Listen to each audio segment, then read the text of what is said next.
Executive decision. Hello, Hello, my name is Darren. I'm Graham. And we have seen the film Minority Report. Yes. Tell us the story of Minority Report. Minority Report. There is a branch of policing, or government, I guess, called Pre-Crime. And basically, Tom Cruise receives reports from this system. They're psychic people. Sort of. They've got some psychics in a pond. That's an interesting point. Did I make an interesting point? Yeah. Is it? It's not psychic. Oh, he's broken. No, but it's not. Okay, all right. Anyway, they are psychics. So they're not psychic. Well, where are they getting the future from? Exactly. Anyway, that's why it's interesting. No, well, explain it to me. It's not psychic. No, nobody's. You can't. Well, how are they getting? How are they telling the future if it's not psychic? Exactly. Well, you can't just keep saying exactly. Tell me how. Clairvoyant. What's the difference? It's not psychic. Clairvoyance is being able to see the future. They can do mystical stuff to see the future. Is what I mean. Yes, it's not even mystical stuff, it's magical stuff, it's just bollocks. What is the difference? It's spiritual is the point. It's played off in the film as a spiritual aspect. When I said psychic, what did you think I meant? Like reading minds and stuff? They're not reading minds. Be specific then, please. Please be specific. Okay, I'm sorry. Fucking Derek Acora over there, it's all bullshit, no matter what words I use. See, no, but he's a medium. And medium talent. That's an exaggeration. I was going to say, a liar. Yeah, not even a good one. Derek Gore is a fraudster. Google him. Yeah. But don't give him any money. Yeah, no, don't do that. Anyway, so Tom Cruise investigates these reports of crime that will happen sometime in this. I know he's not going to sue me for saying that, but if he did sue me for saying that, do I have to prove he's a fraudster, or does he have to prove he's legit? Derek Gore is a psychic. He's not, but yeah. No, I know. He claims to be a psychic. He lies about it. I don't know, actually. Surely it would be the burden of proof is on him. Yeah, okay. Good for that. Because my argument against it would be, it's impossible. Yeah. Nobody can do it. It's not real. Yeah, Mary loves Dick. Just play that video over and over. That's an in-joke. If you don't like Derek Acora, really inside Derek Acora. I know, but there's... Look it up on YouTube. Anyway, Minority Report, Psychics, or whatever you want to say. Look up Mary loves Dick, Derek Acora. It's hilarious. Anyway. See, Tom Cruise investigates these things, and basically, what's his name? Colin Farrell. He comes in to investigate the place, see where it's basically, the psychics say there's going to be a murder. Taking too long, am I? No, you were just talking wrong. So the psychics will say Peter's going to kill someone at 6 o'clock, and then Tom Cruise has got to get there before 6 o'clock. Colin Farrell comes in to find out how legitimate all this is, and how can you guarantee that Peter's going to kill at 6 o'clock? Yes, I know that if there's an issue here, it's going to be human. It's not to do with the... Who says that? The psychic people, Colin Farrell. Oh, it's just you talking about psychic people, and we're not psychic, and you didn't mention it was Colin Farrell that said that. You were talking about Colin Farrell? We're talking about Minority Report in general. Carry on. Yeah, that's all I've got to say. Essentially, really. Yeah, the thing that I thought was interesting about this... It's all interesting, Darren. The thing that this is one of my classic favourites. One of your classic favourites. One of my classic sci-fi favourites. Well, one of the things that I noticed this time is that I first watched this film when it first came out, which is in 2002, I think, so I would have been about 14. About 13, 14. And the first time, Colin Farrell's, giving Tom Cruise a hard time, saying, maybe we should shut you down because you're talking shit. And, the first time I was on Tom Cruise's side, back off, he's solving crime, bitch, Yeah, he's doing, it's a force for good. The second time, well, not second time, but the time I watched it the other day, I did think Colin Farrell was the true hero of the film. And it's just maybe we should test this. This pencil pusher coming in, It seems a little bit fascist what you're doing, Tom Cruise, arresting people from murders they've not committed.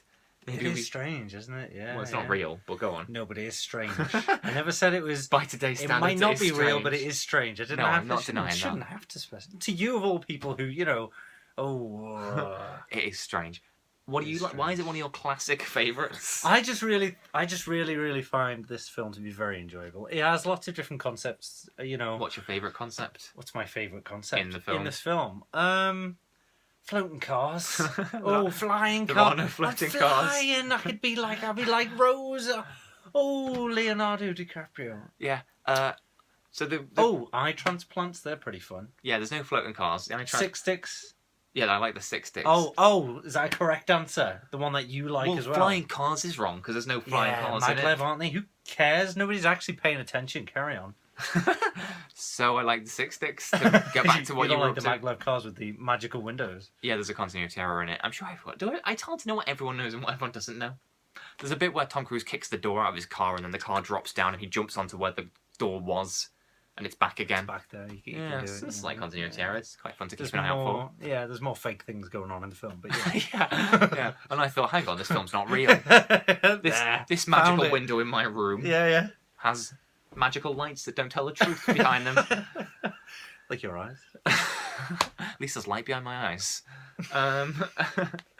So anyway, I also like Max von Sydow in this film. Yes, you do, don't you? Why do you like him I love so Max much? von Sydow. Yeah, why shouldn't I like Max von guy. Sydow? Yeah. That's not Max von Sydow. No, I know, but it reminds. He's an old man, and he's lots all of people like are old men. I'm with one like right now. No, Max von Sydow I like because he hasn't aged since The Exorcist, and he was the old priest then. He was the old priest like 30-something years ago, and he still looks identical.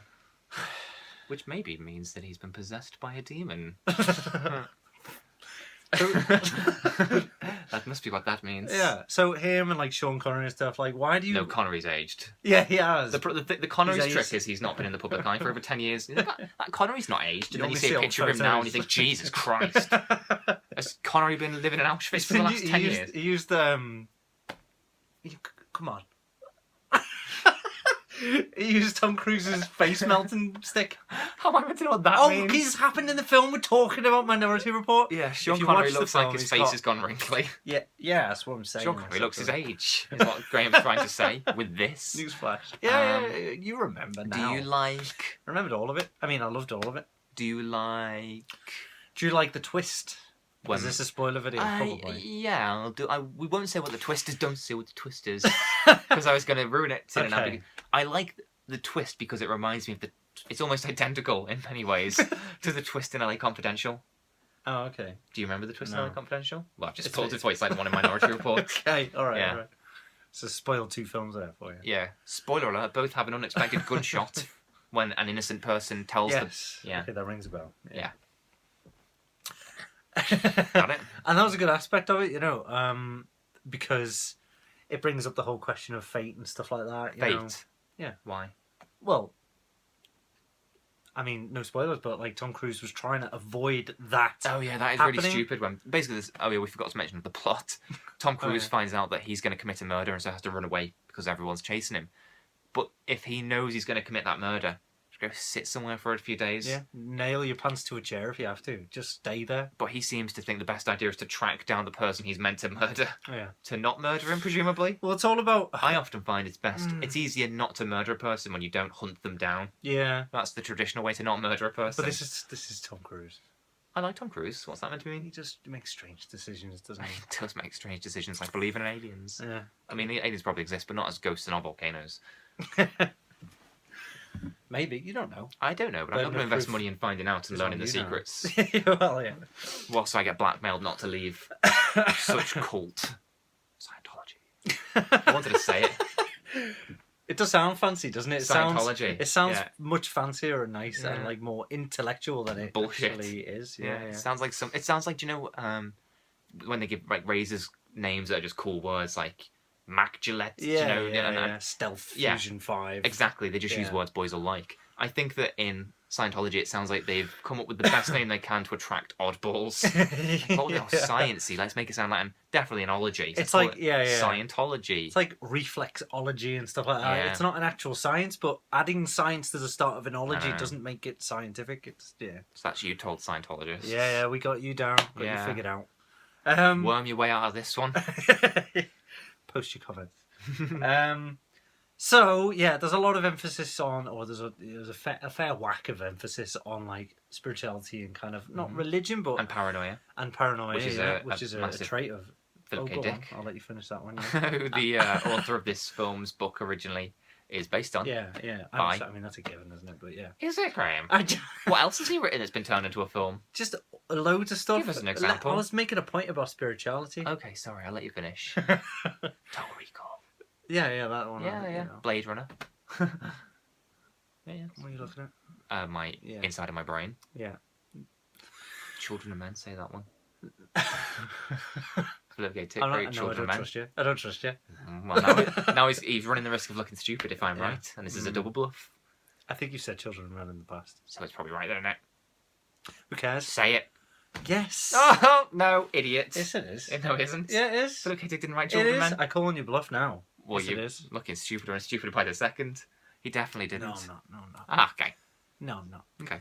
We've run out of time, but spirituality. What about it? Well, that was in the film. What do you like about that? Well, it was lots of films have spirituality, and then why do you like it in this one? But it was all. I mean, when he goes to describe how the precog people work. Yeah. And they're always, referring to them as like the female and all this. Well, yeah, because that's what she is.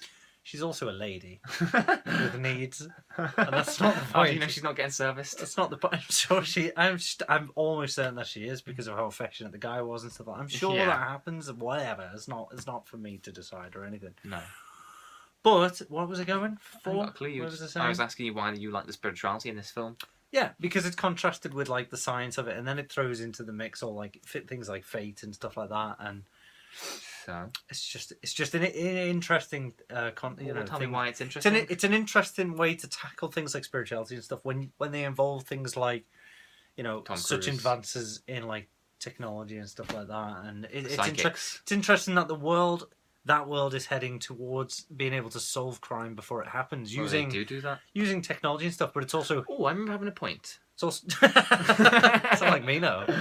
But it's all hinged on this spirituality, and people are idolizing these people and stuff like that. And it's a really, if you have an interest in sci-fi and stuff like that, and religion and whatever, then I don't know. This is like a big bag of gummy sweets for the brain for when you, because it's just really nice to watch and really fun, and it's just that the whole world is built, and it's just made, and he's running around and stuff, and it's just really fun, with the Irish scanners and stuff like that. It's just get on with it's a whole world that is there. Okay. I have a point to make, so I stop listening for about 10 minutes because I want to make my point. Yeah. Lambasting you. Yeah. Do you know that bit? We talked about this last week. Oh yeah. You'll like this Disregard. point. What? Go on. Because they say that murder's the worst thing to do, which is why the psychics pick it up. That's a big hole in the thing. My argument is, it's probably not as bad to murder a 90-year-old terminal cancer patient than it is to rape a baby. But they don't pick up on the baby raping. Just the murder. Because murder's the worst, and I would argue in that case it's not. You think it's subjective? Well, I just think that I would frown upon them both, but I would be more disappointed in the baby murderer than the terminal cancer. Baby rapist. Sorry, yeah, baby rapist than the terminal older man murder. If you say terminal and older man, I think of George Clooney. Why? Wasn't he in the terminal? No, it's Tom Hanks, wasn't it? Same guy. Not really. I think we're done. Bye. Bye. Although the terminal was by Spielberg. Bye. Like Minority Report was.